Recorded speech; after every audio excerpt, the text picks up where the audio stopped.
자, 김기종 씨가 과거에도 전과가 6차례나 있었습니다. 외교관을 상습 폭행하는 등 그동안 여러 가지 범죄를 저질렀었는데요. 어떤 죄가 있는 사람인지 그리고 개인적으로는 어떤 삶을 살고 있는 사람인지까지 저희가 자세히 또 풀어드리겠습니다. 윤정희 기자. 네. 전과 6범이다 이런 얘기가 나오고 있는데 6차례 어떤 범죄인지 먼저 설명을 좀 해주시죠. 네, 전과 6범인데요. 대부분 다 폭행입니다.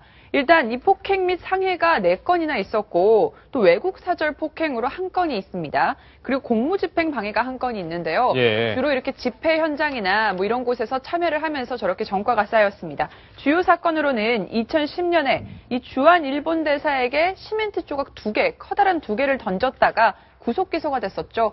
그런데 당시에 징역 2년과 집행유예 3년으로 이제 풀려났었습니다. 그리고 또 지난해에요. 이 박원순 시장이 강연회를 하는 자리에서 행사에 참석해 있던 다른 남성의 뺨을 때려서 벌금 70만 원을 부과받았는데 아직까지 벌금을 내지 못하고 있어서 지금 집 앞에 이렇게 고지서가 쌓여 있는 것을 저희 취재 기자가 확인을 했었습니다. 예, 손수호 변호사께 질문을 드려야 될 텐데 네. 지금 보면 전과가 상당히 많고 다 폭력 관련 얘기들이 많아요. 더군다나 주한 일본 대사에게까지 시멘트 조각을 투척을 했는데 근데 어떻게 집행유예가 나옵니까? 사실은 이 경우에 뒤늦게 지금 보니까 당시에 그러한 행동들을 실형에 처해서 엄벌에 쳐야 되지 않겠느냐 이런 생각을 할 수 있는데요. 사실은 그 시멘트 조각을 던졌지만 실제로 맞거나 큰 피해를 입거나 그러지 않았기 때문에 당시에도 여러 정황을 다 종합해가지고 결국은 실제로 복역하지 않고 집행유예를 이제 해가지고 뭐 그렇게 한 거죠. 풀어놓은 거죠. 그런데 그 당시에도 그 전에 만약에 여러 가지 그 폭행 상황이 있었고 왜 지금 저렇게 저런 행동을 하는데요. 예, 저게 지금 주한 일본 대사에게 지금 시멘트 조각을 던지는 장면이죠. 그러니까 저 장면에서 그 일본 대사가 다케시마라고 독도를 지칭을 했어요. 예. 그랬더니 자리에 앉아있던 김기종이 일어나면서 왜 독도를 다케시마라고 하냐라고 하면서 시멘트 조각을 미리 준비해왔다가 저렇게 던진 거거든요. 예, 말은 맞는 말인데 말만 했으면 딱 좋았을 텐데.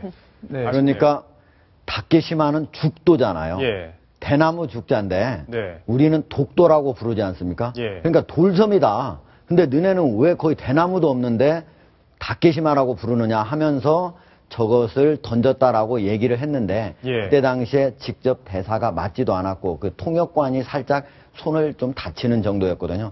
그래서 집행유예를 선고하지 않았을까 그렇게 판단이 됩니다. 네, 사실은 저때 지금 장면을 지금 영상을 보면 또 확인되겠습니다만은 그래서 저게 단순한 게 아니라 굉장히 좀 여러 차례에 걸쳐가지고 좀 가격행위를 하거든요. 주워서 다시 던지잖아요. 지금. 네, 그렇다 보면은 그동안의 그 전의 전과들을 종합해 볼 때 상당히 그 강력한 그런 그 폭행의 습벽, 좀 습관적으로 폭력성이 있다라고 볼 수 있는데 그렇다면 당시에 집행유예가 아니라 실제로 이제 실형을 살게 함으로써 어떠한 좀 강력한 메시지를 주었다면은 혹시라도 이번에 오늘의 이러한 행동을 하지 않지 않았을까 하는 그런 아쉬움도 있습니다. 그렇죠. 당시 감옥에서 예를 들어 실형 2년을 선고받아서 2년을 있었다 하면은 지금은 나와 있긴 하겠지만 훨씬 더 반성할 수 있는 기회가 만들어지지 않았을까 하는 아쉬움이 있습니다. 당시 이 사건을 박찬종 변호사가 변호를 했었습니다. 당시 상황이 어땠는지 박 변호사에게 저희가 직접 오늘 통화를 해봤습니다. 그 무렵에 도쿄에 있는 우리 한국 대사관에 일본 극우파들이 차량으로 정문을 흉돌한 사건이 있었어요. 김기종이라는 사람이 일본의 못마땅한 행동에 대해서 늘 어떤 울분을 갖고 있다가 그날 지극히 우발적으로 이런 일이 저질러졌고 결과도 큰 위해가 발생하지 않았으니까 반대하게 이 판결을 해달라. 그게 내 판결 요지였지요. 그래가지고 집행유예가 됐는데 그 뒤에 한 번인가 두 번 이제 사무실 찾아오고 만나고 그 뒤에 5년 동안에 전혀 못 만났어요. 예, 당시 저런 사정이 있었군요. 하종대 부국장. 근데 오늘 사건이 오전에 벌어졌는데 벌써 변호사가 선임이 됐고 변호사가 지금 이제 김기종 씨를 좀 도와주고 있는 그런 상황입니다. 네. 이번 사건을 수임한 변호사 누군가요? 황상현 변호사인데요. 예. 김기종 씨가 성균관대 법대를 졸업을 했어요.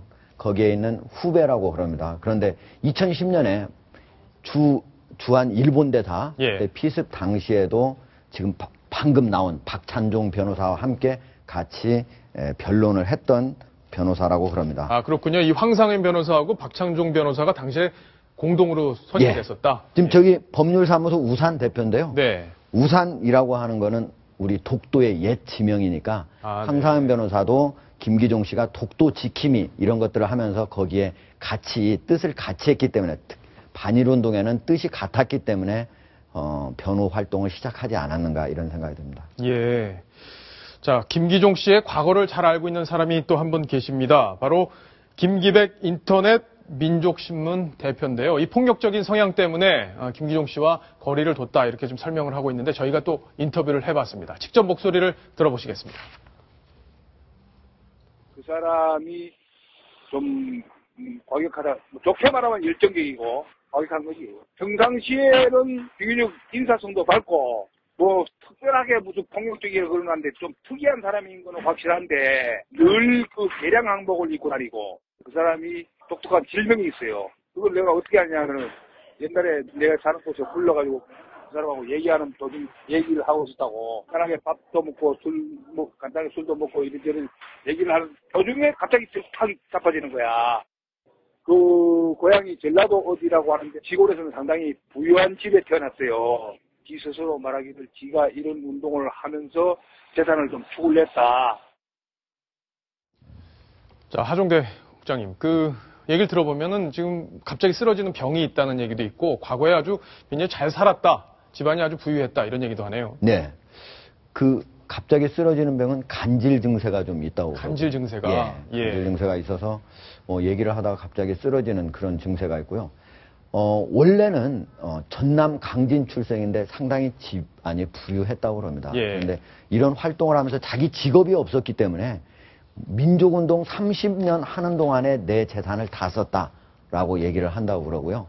그리고 그래서 지금은 직업이 따로 없어서 기초수급 생활 대상자. 아, 그래요? 매달 40만 원씩 받는 돈으로 생활을 하는데 저기에 있는 지금 새 들어 사는 주인이 한 달에 받는 그 월세가 50만 원이거든요. 예. 그러니까 40만 원 받아가지고 그 월세 내기에도 빠듯한 거죠. 그래서 여기저기에서 좀 후원 좀 해달라고 많이 얘기를 하고 다니는데 실제로 후원은 거의 받지 못한다고 그럽니다. 그렇군요. 자, 손수호 변호사, 지금 간질이라는 질환이 있다. 그게 이제 돌발적인 상황으로 연결이 될 수 있는 그런 가능성을 갖고 있는 거잖아요. 네, 그렇죠. 재판할 때 그런 것도 영향을 미칩니까? 어떻습니까? 사실은 그 형법 10조에 이런 규정이 있습니다. 심신이 이제 그 장애 있는 경우에 형을 어떻게 적용하느냐.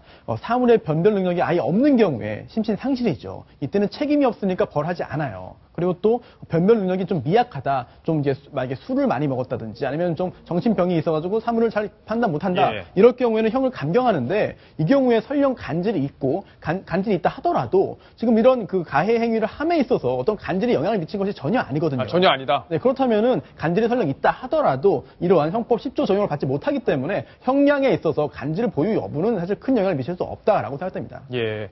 자, 김기종 씨가 살고 있는 집 어떤 곳인지도 궁금하고 또 어느 정도 수준으로 생활을 하고 있는지 조금 전에 하종대 부국장이 설명을 했는데요.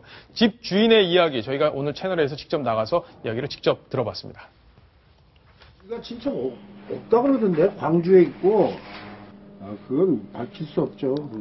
수급 대상자면은 얼마나 힘들겠어요. 집세도 여기 지금 엄청 싸게 주고 있는 거에 투룸인데 투룸은 50 갖고 어떻게 원룸도 50 줘야 돼요.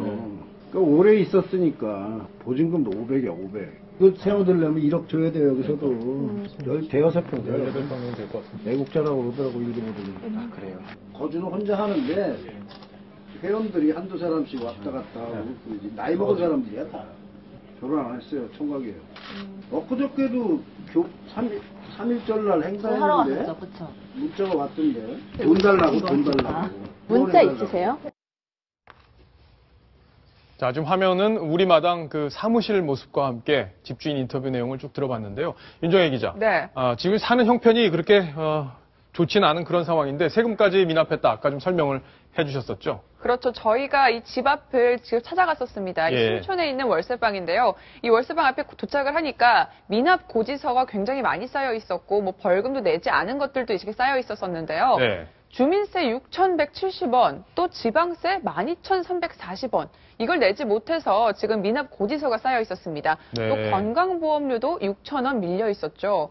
그리고 얼마 전 김기종이 이 독도 관련해서 책을 낸 게 있어요. 네. 근데 그 당시에 책을 내고서도 출판업 등록 면허세를 내지 못해서 그것도 같이 거기 쌓여 있었고요. 아까 말씀드렸던 그 박원순 서울시장의 강연회에서 한 남성을 때려서 70만 원 벌금 받았다고 얘기 드렸잖아요. 예. 그것도 내지 못해서 이 벌과금 납부 명령서도 함께 있었습니다. 정말 끝까지 몰려 있는 그런 상황이 아닌가 싶은데 네. 그래서 이런 극단적인 행동을 한 건 아닌지 저희도 한번 그렇게 생각을 해볼 수 있겠습니다. 자, 이웃 주민의 이야기도 오늘 저희 채널에서 또 직접 들어봤습니다. 목소리를 한번 직접 확인해 보겠습니다. 그냥 심한 것 같고 그러니까 좀 그렇게 놀라지는 않았어요. 그렇게 예, 뭐 옷도 오면은 알고 개량 한복 같은 것만 입고 다니시거든요. 다른 이웃분들 말로는 좀 차분한 성격이라고 하셨는데 예, 조용하지는 조용하세요. 돌발 행동 저지를 유인이라는 건 좀 놀라지 않으셨는데? 인상을 보시면 되게 좀 점잖아 보이세요. 같은 거 행동하시는 거 되게 조용히 다니시고 다른 사람들도 와도 뭐 지나다 보면 말씀하시는 게 뭐 이렇게 차분하신 건 맞아요. 예원한 성격이. 그거 왔다 갔다 많이 했나요? 아, 학생을 몇 번 봤어요. 예, 이웃 주민의 얘기로는 뭐 조용한 성격이다 이렇게 얘기를 하는데 하종대 부국장. 네. 지금 시청자분들이 갖고 있는 굉장히 궁금증 중에 하나가 그겁니다. 지금 기초생활수급 대상자라서 월 40만 원을 받고 그걸로는 집세도 지금 월세 50만 원도 감당하지 못하는 상황인데 지금 활동은 계속 하는 거잖아요. 어쨌든 예. 차도 타고 이동도 해야 되고 밥도 먹어야 될 거 아닙니까?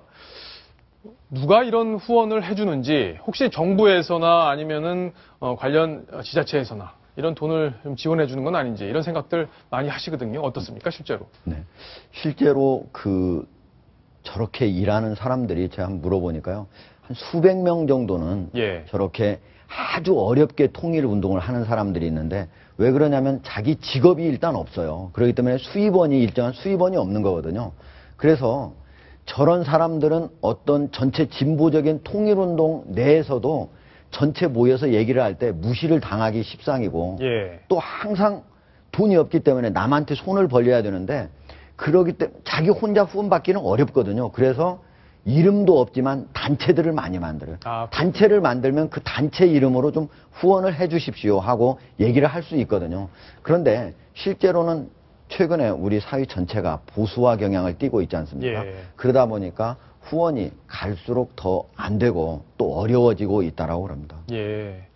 이남희 팀장, 아까도 네. 보면은 서울시에서 우린 지원한 적이 없다 이렇게 해서 안내만 했다 이런 설명을 내놨잖아요. 정부에서 이제 공식적인 지원은 이제까지는 취재 결과 좀 거의 없는 것으로 보이고요. 아까도 설명드렸지만은 80년대 운동 같이 했던 새정치연합 의원들 국회의원 회관 직접 찾아와서 나 이렇게 어려운데 도와달라. 예. 이렇게 강하게 요구했는데도 오히려 이제 의원들은 너무 부담스럽기 때문에 피하고 있다. 이런 얘기를 들을 수가 있었습니다. 그러니까 야당 의원들한테도 도와달라 그랬는데 좀 도와주기 좀 예. 굉장히 부담스러웠고 또 2007년에는 김기종 씨가 분신을 시도한 적이 있었어요. 예. 그래서 이제 분신 화상까지 입었기 때문에 또 병원비 마련을 위해서 또 좀 조금씩 십시일반에서 병원비 마련해 주자 이런 움직임도 있었다고 제가 얘기를 들었습니다. 아까 노정선 교수하고 제가 통화를 했었잖아요. 인터뷰 네. 직접 들어보셨을 텐데 거기 보면 그런 얘기가 있었습니다. 이분이 국회의원들하고 친해서 국회에서 의원회관에서 자주 세미나도 열고 이런 얘기가 있었는데 반일 관련되거나 이제 어떤 독도 관련 문제에 대해서는요. 뭐 2012년에도 이제 뭐 민주통합당의 모 의원과 같이 국회 정론관에서 기자회견을 하기도 했었습니다. 예, 그랬군요. 자, 그런저런 연유로 후원을 여기저기서 받으려고 했는데 상황은 여의치 않았다. 그래서 아마 저런 미납 고지서들이 집 앞에 쌓여 있는 그런 상황이 아니었나 싶습니다. 자, 김기종 씨의 개인적인 이야기들까지 저희가 정리를 했습니다.